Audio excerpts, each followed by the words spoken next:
You never forget the day when the ordinary becomes impossible. For most of us teachers, school is a place of routine. Bells ringing, students shuffling in and out, the comforting predictability of lesson plans and lunch breaks. But there was one day, not so long ago, when everything changed. The day every door in the building locked itself, and none of us could explain how or why. It started like any other Tuesday, and I was in my classroom grading papers while my students worked quietly on an assignment. The hallway outside was filled with the usual sounds: footsteps, laughter, the distant echo of a locker slamming shut. I remember glancing at the clock, thinking about what I'd make for dinner that night, when suddenly there was a loud, metallic click. It was so sharp and out of place that every head in the room snapped up. At first I thought it was just the janitor working on one of the old doors, but then it happened again and again, echoing down the hall. One by one, every door in the building slammed shut with a force that rattled the windows. My students jumped, some of them laughing nervously, others looking to me for reassurance. I tried to open our classroom door, but it wouldn't budge. The handle turned, but the lock was stuck tight. I wasn't the only one. Within minutes, the intercom crackled to life, the principal's voice tense and confused. "Staff, please remain in your classrooms. We're experiencing a situation with the doors. Maintenance is on the way." But I could hear the fear in his voice, the way it wavered at the end of each sentence. The next hour was a blur of confusion and rising panic. Teachers tried everything: keys, credit cards, even kicking at the doors, but nothing worked. The locks were jammed, as if welded shut from the inside. Some of the students started to cry. Others tried to call their parents, but the cell signal was weak, and the school phones were dead. It was as if the building itself had decided to trap us.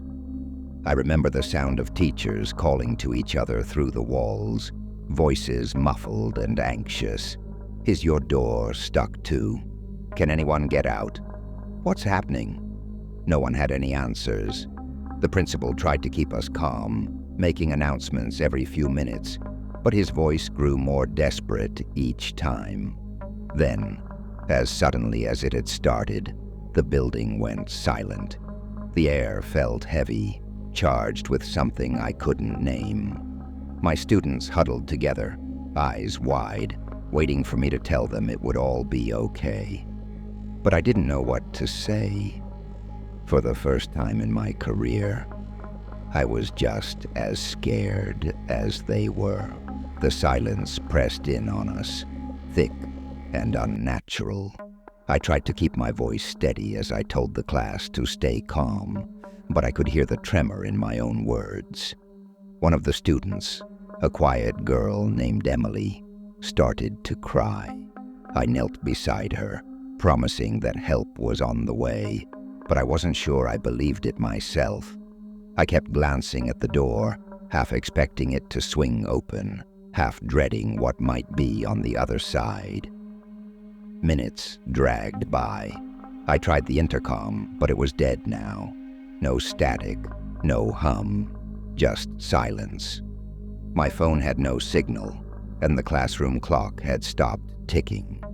The only sound was the nervous shuffling of students and the occasional sob.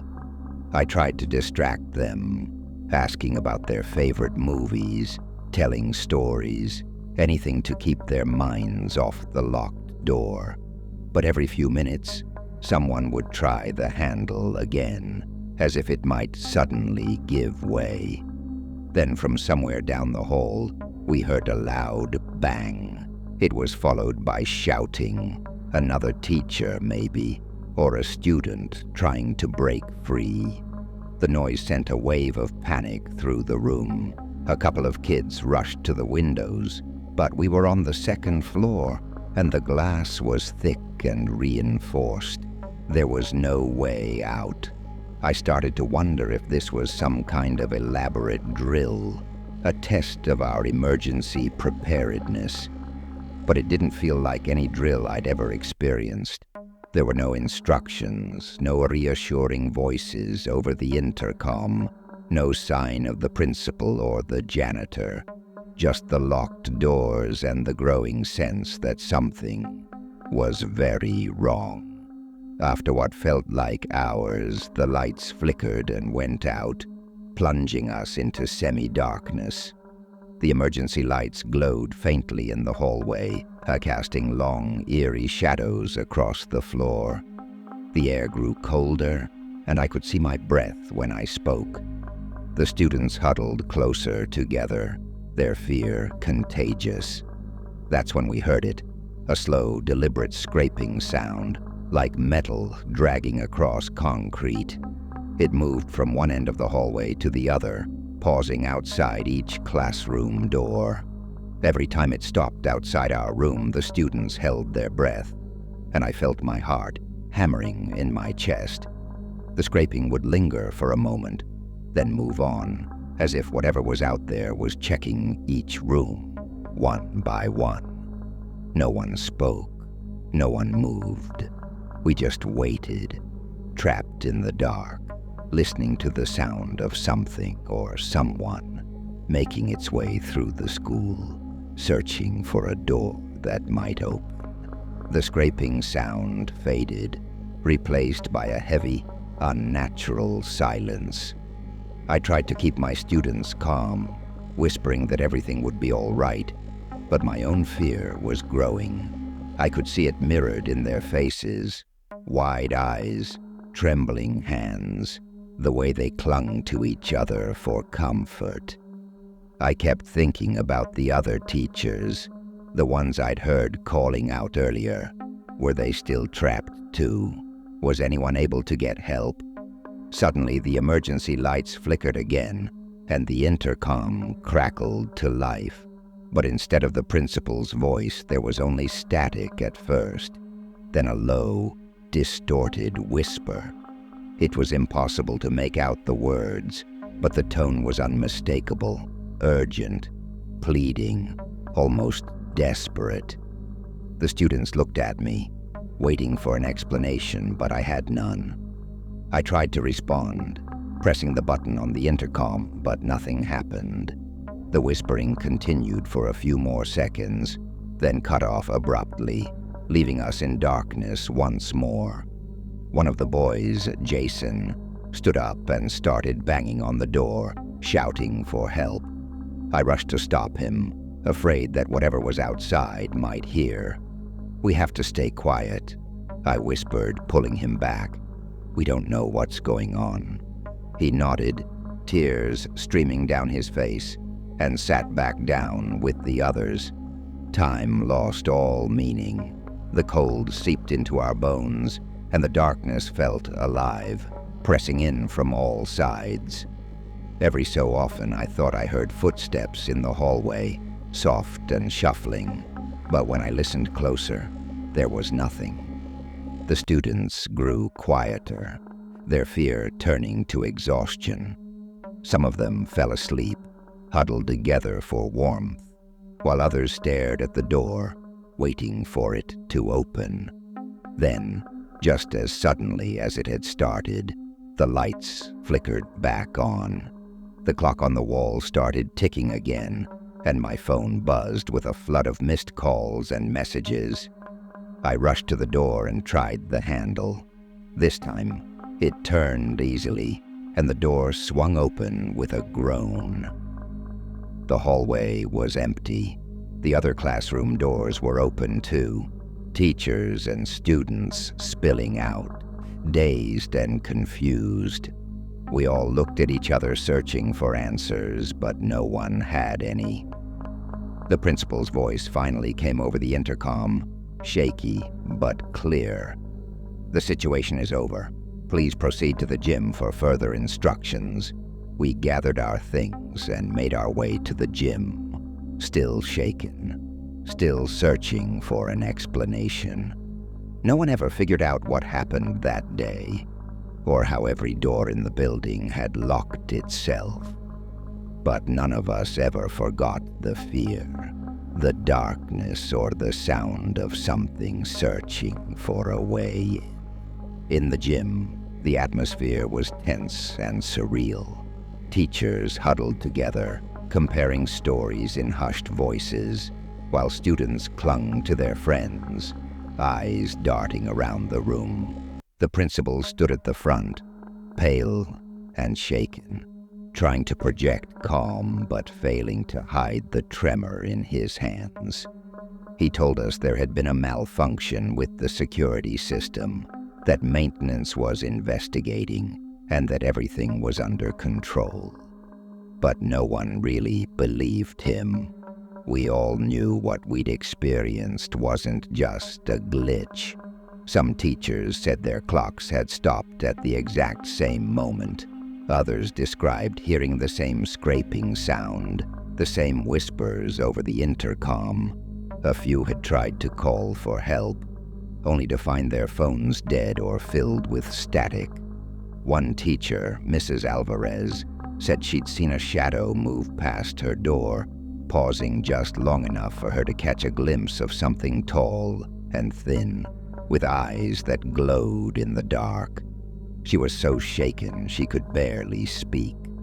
The students were just as rattled. Some cried openly, others sat in stunned silence. A few tried to laugh it off, making nervous jokes about haunted schools and ghost stories. But the fear lingered in the air. I found myself scanning the gym doors, half expecting them to slam shut again, to hear that scraping sound echoing through the halls.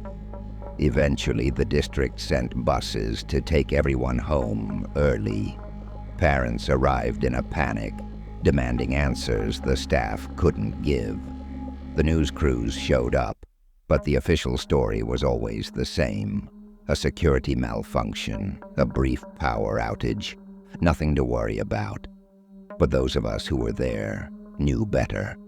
We knew what it felt like to be trapped, to hear the building itself come alive, to sense something moving just out of sight. That night I lay awake replaying every moment in my mind. I thought about the whispers, the cold, the way the doors had locked themselves without warning. I wondered if it would happen again, if the school would ever feel safe. I wondered what would have happened if one of us had managed to open a door, or if we'd answered the whispers on the intercom. The next day, everything was back to normal. The doors worked, the lights stayed on, and the principal assured us it was safe. But the fear never really left. Even now, years later, I still flinch when I hear a door slam, still check the locks twice before leaving a classroom, and sometimes, late at night, I think I hear that scraping sound in the hallway, and I remember the day every door locked itself, and none of us knew why. After that day, the school was never quite the same. Teachers whispered about it in the break room, careful not to let the students overhear. Some of us compared notes, trying to piece together what had happened, but the details never quite matched. A few staff members transferred to other schools before the year was out, unable to shake the feeling that something was still wrong. The rest of us just tried to move on, but the memory lingered, a shadow in the back of our minds. I started noticing little things that hadn't bothered me before. The way the lights sometimes flickered for no reason, or how the doors would stick on humid days, refusing to open until you jiggled the handle just right.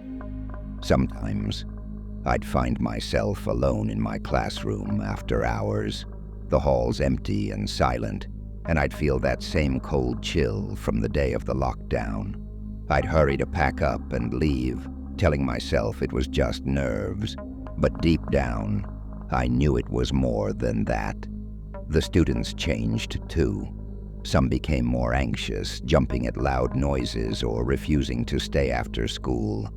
Others grew quiet, keeping their heads down and avoiding eye contact. A few even asked to switch classes, saying they didn't feel safe in certain rooms. The counselors were busy for weeks, trying to reassure everyone that it was just a one-time event, that nothing like it would ever happen again. But the fear was hard to shake.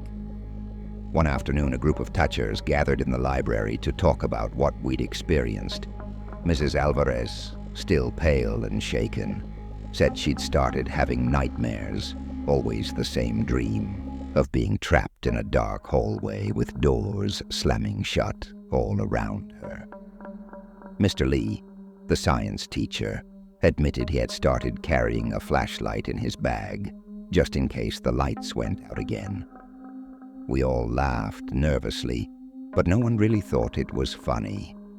The principal tried to move on, focusing on test scores and school events, but even he seemed different, quieter, more distracted, always glancing over his shoulder. The maintenance staff replaced every lock in the building, but no one could explain how they'd all jammed at once. The official report blamed a power surge, but the explanation felt hollow.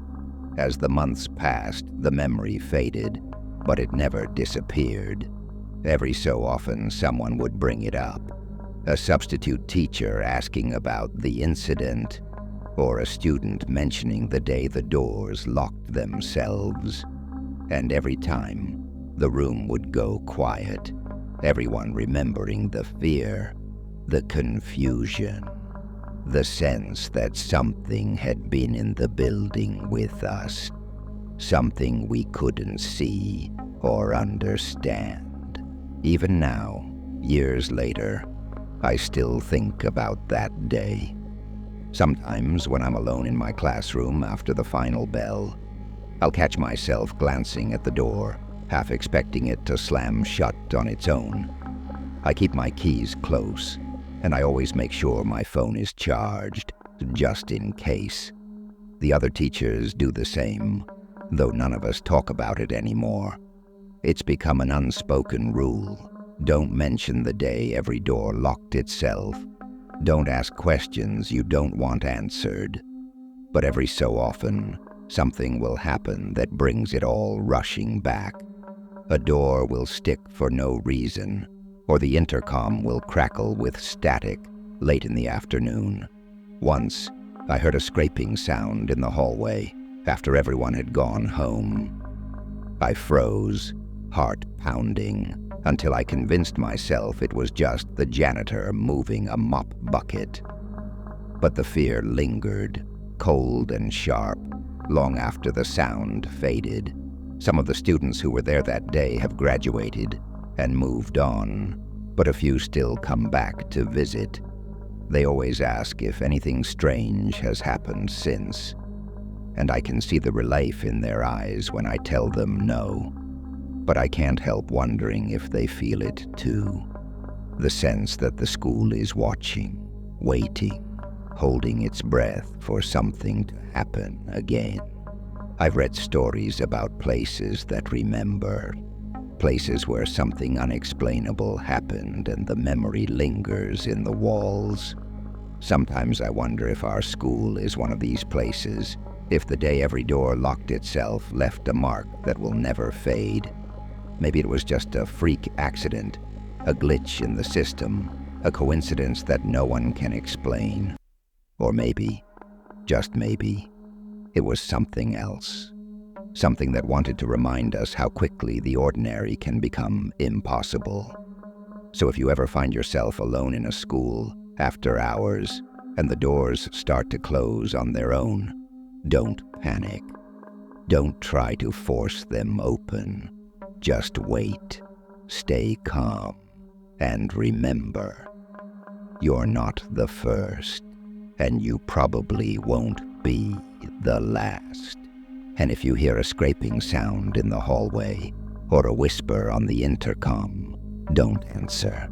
Some things are better left unexplained. That's what we teachers remember most. The fear, the confusion, and the day every door locked itself, leaving us all to wonder what were really on the other side.